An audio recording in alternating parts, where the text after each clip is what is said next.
সুপ্রভাত বন্ধুরা, কেমন আছো তোমরা সবাই? আশা করছি সবাই ভালো আছো। আমরাও বেশ ভালো আছি।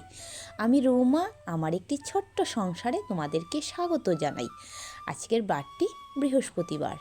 ঘড়িতে এখন সেই প্রত্যেক দিনের মতন 5টা বাজে।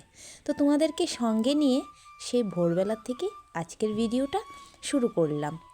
ভিডিওটা অবশ্যই পুরোটা দেখার অনুরোধ রইল।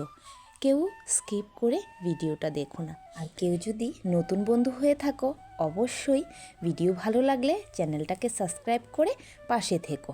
তো যাই হোক বন্ধুরা, তো দেখো ঘুম থেকে উঠে প্রত্যেক দিনের মতন একটু বাইরের ওয়েদারটা তোমাদের সঙ্গে শেয়ার করলাম। আর দেখতেই তো পেলে এত সুন্দর লাগছিল ওয়েদারটা। তারপর উঠোনে গোবরটা দিয়ে দিলাম, দিয়ে তারপর এই যে প্রত্যেক দিনের মতন হাতে ঝাঁটা নিয়ে নিলাম উঠোন ঝাড় দিতে। আর এটা তো তোমরা প্রত্যেক দিনই দেখো, আমার সকালের প্রথম কাজ এই যে উঠোন ঝাড় দেওয়া। আর দেখতে পাচ্ছ কি পর্যন্ত নোংরা বেরিয়েছে। জানি না জানো বন্ধুরা, কবে এই বাঁশের জারগুলো কাটা হবে। হয়তো তখন কিছুটা ময়লা বা পাতা কমতে পারে আর কি উঠান থেকে। আর ধুলোর কথা তো বলে লাভ নেই, দেখো ঝাড়ু দিয়ে কি পর্যন্ত ধুলোই শুধু আমি টানছি। এরকম করে জানো তো বন্ধুরা, প্রত্যেক দিন কিন্তু এই উঠোনে এরকমভাবে ধুলো নিচ্ছি ঝাঁটা দিয়ে। কিন্তু তাও এত পরিমাণে আমার এই উঠোনটাতে ধুলো জানো বন্ধুরা, কি বলবো, আমার আর একদম ভালো লাগে না। আর বৃষ্টির দিন যদি হচ্ছে তাহলে কাদা। জানো বন্ধুরা, যখন আমার শ্বশুরমশাই ছিল আমাদের উঠোনে না কাদা থাকতো, না কোনো ধুলোবালি থাকতো, একদম পরিষ্কার। কি বলবো, যেরকম ঘরের ভেতর যেরকম আমরা একদম পরিষ্কার পরিচ্ছন্ন আর একদম শুকনো থাকতো, ঠিক আমাদের উঠোনটাও না বন্ধুরা এরকম থাকতো। কিন্তু এখন করে জানো তো শ্বশুরমশাইও নেই, আর উঠোনের যা অবস্থা হয়েছে, কখনো কখনো আমি তোমাদের দাদাভাইকে বলি যদি বাবা থাকতো তাহলে আমাদের উঠোনটার এরকম অবস্থা হতো না। এখন বাবা নেই বলে উঠোনটার এই অবস্থা। জানো তো আমার শ্বশুরমশাই উঠোনটাকে এত পরিষ্কার পরিচ্ছন্ন রাখতো, যখন আমি উঠোন ঝাড় দিতাম সকালবেলা এক ফোঁটা ময়লা বা এরকম ধুলোবালি কিচ্ছু বেরোতো না। শুধু প্রত্যেক দিন ঝাড়ু দেওয়া প্রয়োজন, তাই ঝাড়ু দিতাম। কিন্তু তাছাড়া কিন্তু উঠোন থেকে ময়লা বা কোনো কিছুই বেরোতো না। এত সুন্দর থাকতো আমাদের উঠোন। কিন্তু সত্যি মানুষটা নেই, কিন্তু আমার কিন্তু এখনও ওনার কথাগুলি বড্ড মনে পড়ে জানো বন্ধুরা। তো যাই হোক, কী করার আছে বলো, চিরস্থায়ী তো কেউই নয়। আমরাও চিরস্থায়ী থাকবো না, কোনো না কোনো দিন আমাদেরকেও যেতে হবে। তো মনে পড়ে যায় কথাগুলি, অনেক সময় অনেক কিছুতে আমার শ্বশুরমশাইয়ের কথা আমার কিন্তু খুব মনে পড়ে জানো বন্ধুরা। জানি না কেন এরকম আমার খুবই আমার শ্বশুরমশাইয়ের কথা আমার মনে পড়ে। তো যাই হোক, তো তোমাদের সঙ্গে কিন্তু অনেকগুলি কথা বললাম। কথা বলতে বলতে দেখো আমার কিন্তু উঠোনটা এদিকে ঝাড় দেওয়া হয়ে গেছে। আর এই যে মাঝখানের উঠোন থেকে আজকের ভিডিওটা শুরু করেছিলাম, কারণ প্রথম থেকে তোমাদেরকে শেয়ার করিনি, কারণ প্রত্যেক দিনই তো সেই একই ভিডিও তোমরা দেখো, হয়তো বলবে সেই একই জিনিস প্রত্যেক দিন তোমাদের সঙ্গে শেয়ার করি। দেখো বন্ধুরা, আমি যেহেতু কোথাও যাই না, তো যেহেতু আমার প্রত্যেক দিনের রুটিন যা যা আছে সেগুলি আমি তোমাদের সামনে তুলে ধরি। আর তাছাড়া যদি কোথাও যেতাম, বিভিন্ন ভিডিও তোমাদের সঙ্গে শেয়ার করতাম, হয়তো তোমাদের ভালো লাগতো। আর যেহেতু আমি ঘর থেকে কোথাও যাই না, শুধু আমার ঘরটাই সম্বল, উঠোন ঘর রান্নাঘর, তাই তোমাদের সঙ্গে শেয়ার করি। তো এদিকে দেখো আমার একটা মুরগ বাচ্চা নিয়ে বের হয়েছে, আর যা যন্ত্রণা করছে দেখো, কতক্ষণ সময় ধরে রেখেছি খাঁচা থেকে বের হতে, কিন্তু এক ফুটো বের হচ্ছে না। আর এই আস্তে আস্তে আস্তে আস্তে খাঁচাটাকে নাড়াচ্ছি, বের হতো, কিন্তু কিছুতেই বের হচ্ছে না। তো এই যখন নতুন মুরগে বাচ্চা দেয় তখন না এই যন্ত্রণাটাই থাকে, ওদেরকে বড্ড যত্ন করে রাখতে হয়। তারপর কিছুটা দিন চলে গেলে তারপরে আর এরকম করতে হয় না। তারপরে এই যে ঘরে চলে আসলাম, তো রান্নাঘরের সমস্ত বাসনই বার করে নিয়েছি। বার করে এই যে এখন রান্নাঘরটা মুছে নিয়েছি ভালো করে, মোছা ঝাড়া যা যা দরকার সব কিছুই রান্নাঘরের করে নিয়েছি। করে তারপরে এই দেখো বাসনগুলো মেজে নিয়েছি, সমস্ত বাসন, রাতের বাসন কালকে কিছুই মেজে রাখিনি, সবটাই রয়ে গেছে, কারণ ভালো লাগছিল না রাত্রে। আর এত সকাল সকাল এখন ঘুম থেকে উঠছি না, দুপুরেও একটু শুতে পারছি না, তো এত শরীরটা ক্লান্ত লাগে, ইচ্ছেই করে না আর কিছু করি বলে। তো তাই দেখো সমস্ত বাসনই কিন্তু রাতের রয়ে গেছে। তো এখন সমস্ত বাসনগুলো একে একে ধুয়ে নিচ্ছি। তো আগেই বাসনগুলো মেজে নিয়েছিলাম, তাই তোমাদের সঙ্গে সেটা শেয়ার করিনি। তো এখন এই যে বাসনগুলো ধুয়ে নিচ্ছি। আর এদিকে দেখো দুধের বোতলগুলো কালকে দুটো জমে গেছে, তো এই বোতলগুলিও এখন ভালো করে ধুয়ে নিচ্ছি। তো এই যে এখন দেখো সমস্ত বাসন নিয়ে জায়গায় জায়গায় রাখবো। আর কয়বার দেখো বন্ধুরা আমার এই জায়গাটা আপ ডাউন করতে হয়। এই তো মাত্র দেখলে সকাল থেকে মানে শুধু 2-3বার তোমাদের সঙ্গে শেয়ার করলাম। আমি কিন্তু দিনে অনেকবারই এই জায়গাটা মানে কলপার রান্নাঘর করতে থাকি।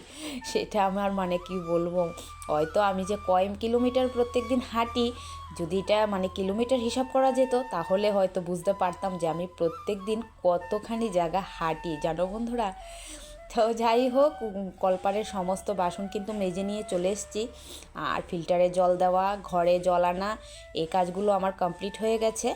এখন এই যে ঘরে চলে এসেছি ঘর ঝাড় দিতে। আর দেখো গতকালকে যে তোমাদের দাদাভাই মাছ এনেছিল, আর দেখো এখন বসে বসে এই মাছগুলো আমাকে কাটতে হবে, জানো বন্ধুরা। মানে কি বলবো, এত বিরক্তকর মাছ কাটা।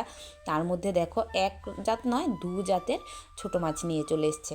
এখানে এনেছে চিংড়ি মাছ, আর এগুলো হলো চাদা মাছ, এগুলোকে চাদা মাছ বলে। আর এই যে চাদা মাছগুলোর পিঠে জানো তো এরকম বড় বড় কাঁটা থাকে, এই কাঁটাগুলি যদি না কাটা হয় তাহলে এইগুলো খাওয়াই যাবে না। আর এগুলো যদিও বন্ধুরা ঝোল টোল কিছুই ভালো লাগে না, এগুলো শুধু একদম ভালো করে ভাজা ভাজা করো তাহলেই হয়ে যাবে। তো এই যে মাছ কাটা হয়ে গেছে। তো এগুলো হলো চিংড়ি মাছের মাথাগুলো, আর কিছু ছোট ছোট মাছ ছিল সেগুলো এখানে রেখে দিয়েছি। এগুলো বাটা বা বড়াও করা যায়। আর এদিকে চিংড়ি মাছ, আর এই দেখো চাদা মাছগুলো। তো চলো এখন চান করে এসে তারপর আবার তোমাদের সঙ্গে দেখা করছি। তারপর এই যে বন্ধুরা চান টান শেষ হয়ে গেল। তো চান যখন করতে গিয়েছিলাম তখন তো আর বিছানাটা তোলা হয়নি, শুধু মশারিটাকে খুলে চলে গিয়েছিলাম, কারণ মাছ কেটেছি একদম ভালো লাগছিল না। তো তাই চান করে চলে এসেছি। তো চান করে এসে এদিকে আমার কিন্তু পূজাও কমপ্লিট হয়ে গেছে। এখন বিছানাটাকে ভালো করে গুছিয়ে নিচ্ছি। আর ঘুম থেকে উঠে পুরো সকালেই ভেবেছিলাম বিছানাটা মানে তুলে নেব, কিন্তু তোমাদের দাদাভাই ঘুমিয়েছিল, তাই আর বিছানাটাকে তুলতে পারিনি। তো মশারিটা খুলে চলে গিয়েছিলাম। আর এদিকে দেখো বন্ধুরা আজকে আমার একবার নয় দুবার ভাত নষ্ট হয়েছে। প্রথম একবার ভাত রান্না করেছি, সে ভাতগুলো দেখো একদম জ্বলে গেছে। এদিকে ভাত না বসিয়ে যে গ্যাস যে অফ করিনি আমি, মানে সেটাই ভুলে গেছি, আর চলে গিয়েছি চা খেতে। আর এদিকে আমার পুরো ভাত না জ্বলে গেছে। তারপর বন্ধুরা আবারও ভাত বসিয়েছি, সে ভাত বসিয়ে আমি এখানে বসে রান্না করছি, আর ওইদিকে ভাতগুলো একদম পুরো মানে নরম হয়ে গেছে, মানে ভাতে আর মারে লেগে গেছে। তো কী করার আছে বলো বন্ধুরা, মানে এক একদিন এমন হয় আমার মানে কিছুই মনে থাকে না। তো যাই হোক, তো এদিকে দেখো চিংড়ি মাছগুলো আগেই ভেজে নিয়েছি, ভেজে এই যে সবজিও আমার কাটা কমপ্লিট। আর এখানে আমি কড়াইতে একটু পেঁয়াজ ফোড়ন দিয়ে এই যে বসিয়ে দিলাম চিংড়ি মাছের তরকারিটা। তো এই যে সবজিগুলো দিয়ে দিলাম, তার মধ্যে নুন দিয়ে খানিকক্ষণ নাড়িয়ে তারপরে ঢাকা দিয়ে রেখে দেব। এই দেখো বন্ধুরা আমার কিন্তু মাছের তরকারিটা হয়ে গেছে। তো সবটা তোমাদের সঙ্গে শেয়ার করিনি, তো খানিকটাই শেয়ার করেছি। তো এই যে মাছের তরকারিটা সুন্দর হয়ে গেছে। তো তার মধ্যে আমি চিংড়ি মাছগুলো দিয়ে ফুটিয়ে নামিয়ে নিয়েছি।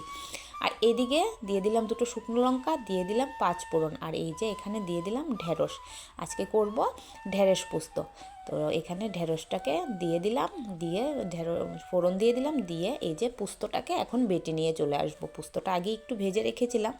তো এই যে পোস্তটাকে তো আমি শিলনোড়াতে বেটেছি, কারণ পোস্ত মিক্সিতে বাটা যায় না, তাই শিলনোড়াতে বেটে নিয়েছি। তো এই যে হাত দিয়ে একটু পোস্তটাকে গুলে নিয়েছি, গুলে এই যে তার এখন ঢেঁড়সগুলোর মধ্যে দিয়ে দিলাম। তো নুন তো আগেই দিয়ে দিয়েছি, এখন হলুদ দিয়ে একটু ভাজা ভাজা করে তার মধ্যে একটু চিনি দিয়ে দেব, দিয়ে তারপর লেবু দিয়ে দেব। তার মধ্যে লেবুটা আমি দেব কারণ এখন আর একটু বড়ই বা আমশি দেব না, দেওয়া যায় আমশি বা বড়ই বা এই যে আম থাকে এখন ছোটো ছোটো আমগুলো, সেগুলো কেটে দিলেও না বেশ ভালো লাগে খেতে। তো যেহেতু আমি মানে এখন মানে সর্ষাটা অ্যাড করিনি, তার জন্য আমি আর আমশি বা বড়ি কিছুই দেইনি। যদি মানে সর্ষাটা দিতাম তাহলে এগুলো দিলে না বেশ ভালো লাগে। তো সর্ষাটা কমই খাওয়া হয় আমার ঘরে, কারণ তোমাদের দাদাভাইয়ের পেটের সমস্যা থাকে সব সময়, তো তার জন্য সর্ষাটা আমি কমই খাই। তো এই যে আমার কিন্তু ঢেঁড়স পোস্ত রেডি। তো এখানে কিন্তু বন্ধুরা দেখো রান্নাবান্না কমপ্লিট করে নিয়েছি। তো তোমাদেরকে দেখাই কি কি রান্না করলাম।